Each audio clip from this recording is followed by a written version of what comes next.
Next up, let's talk about Jim Cramer, because he came out and changed his mind a little bit on AMC, and he said that he's not against GameStop and AMC at the current trading levels. He's like, you know what?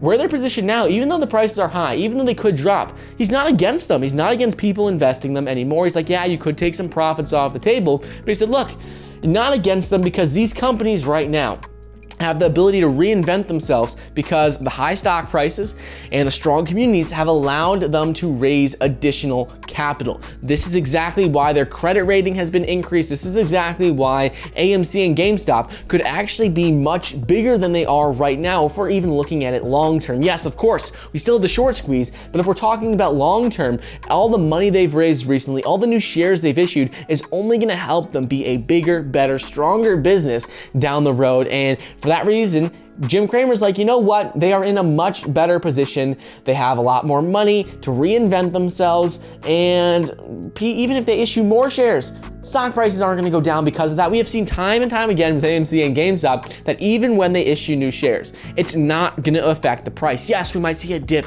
in pre-market or during the day, but for the most part, whenever we see them issue new shares, nothing happens to the stock price, which is